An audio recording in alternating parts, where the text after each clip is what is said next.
It's about our values that, as a country, that we want people who are here to have rights and have a path to legalization and citizenship. It's about a sense of decency toward other human beings, as President Bush has spoken of, President George W. Bush, who was a leader on immigration, when he said, when we have this debate, we should do so with respect for the people that we are talking about.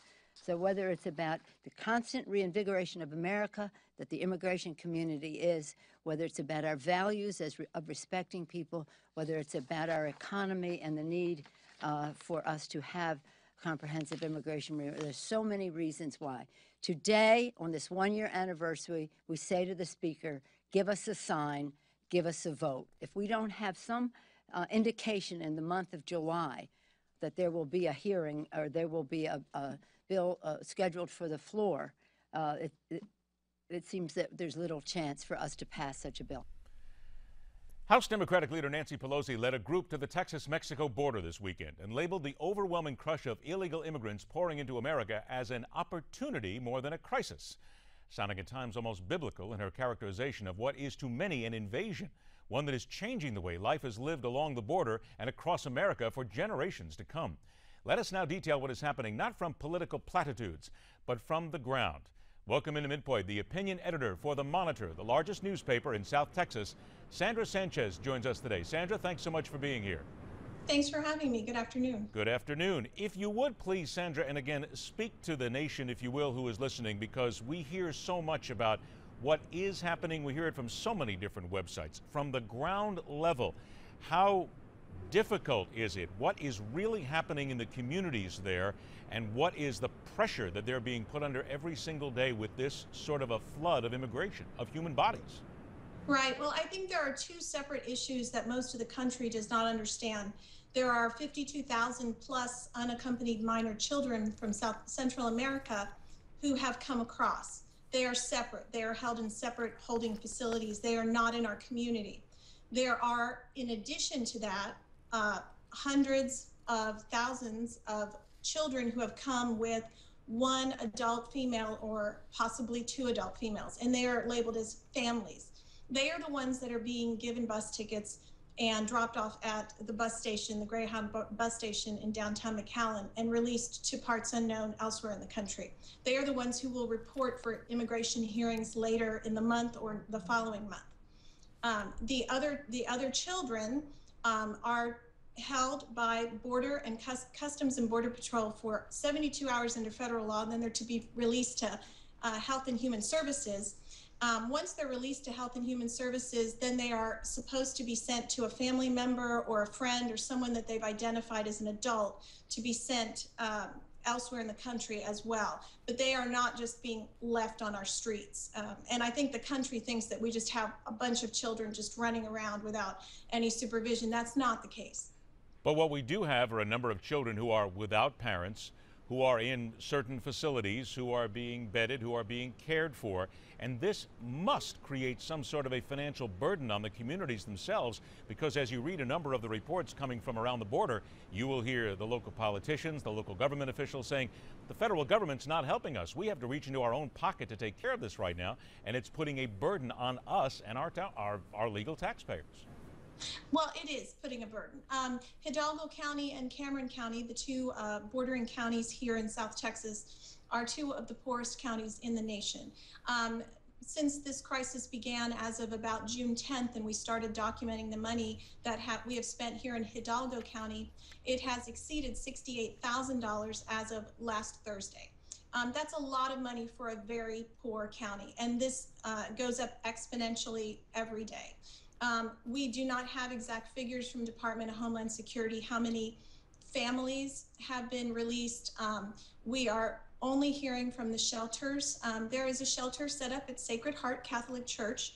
It was begun by two women who noticed that there were disheveled, dirty, tired immigrants at the local bus station who appeared lost. And they started putting them in their cars and saying, hey, how can I help you? And then they went to the Catholic Charities Organization and said, I think we have a crush of new immigrants who are just being released. And that indeed was what was happening. So this makeshift shelter formed at the church. On any given day, they could have between 50 and 200 people, families, categorized as families, come through the shelter. It's staffed entirely by volunteers. They need 100 people at any given moment. They do everything from counsel them for rape, to feed them, to play with the children, to give the toddlers shoes, to give the children clothing, and to give the children toys. And then they take them to the bus station and they send them on their way. At this point, it's been a couple weeks, and last Friday they were short 20 volunteers for the morning shift because people are tired.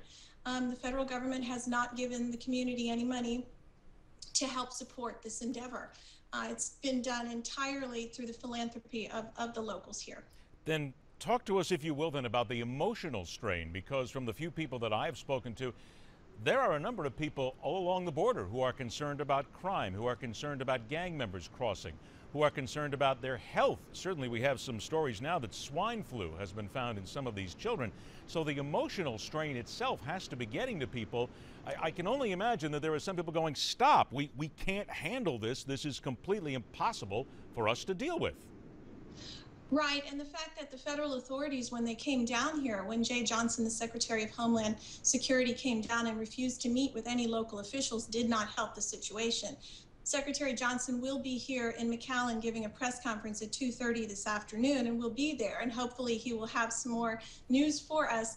Perhaps he'll announce some money or some initiatives that will be given to the community. But at this point, there has been a lot of fear spread. We've documented we were told there were 5 cases of chickenpox, 1 case of swine flu. We were originally told 200 cases of measles, but everyone has denied that. We really don't know what's going through the community, what they have. We realize there's a lot of upper respiratory infections, conjunctivitis, pink eye, flu, but we really don't know. And the question is, how thoroughly are these families, these children being vetted in a medical setting? Who's doing it? Is it contract doctors? Is it like done by the military, which do a very thorough top to bottom? We don't know, and Homeland Security won't tell us. Well, wait a minute now. Homeland Security won't tell you. So now we're talking about disease. And I'm not trying to overburden this or overplay this, but we are talking about a disease that's in the country now, that has been here before, that we've dealt with. The health communities know how to deal with this. But when we hear this coming and it's striking communities and people who live there, how close to a panic is there? And again, please don't, I'm not trying to drop too much hyperbole in here, but we are hearing on the outside that there is panic from residents, that this simply isn't going to get out of control, but it is out of control, and no one's here to save us or to help us or to protect us.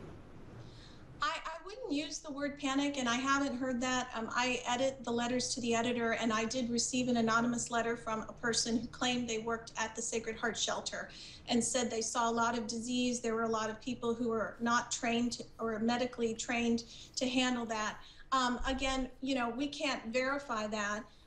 We are not getting official numbers from the Department of Homeland Security. And perhaps that is the greatest problem, is that if they would be a bit more transparent with us, then we could help to dispel some of these rumors. But when there is no information coming, then people do jump to conclusions. You know, I think a great percentage of the people in this community are very understanding towards immigrants. Many of them have come themselves. Many of them have family members who have come. They understand the journeys and the terrific struggles that these people must have gone through. But again, they also do worry for their children. I know that some superintendents of local schools are very concerned whether these children will be staying here. There's talk of building a 5,000 square foot facility for unaccompanied minors that is to open here in McAllen. So there's concern, will these children then go to the local school district, and can the local schools handle such an influx of children at once? And do they have the vaccinations that are required? I got about 40 seconds left. Is there any resentment from the locals there as to what is happening and how it is being handled?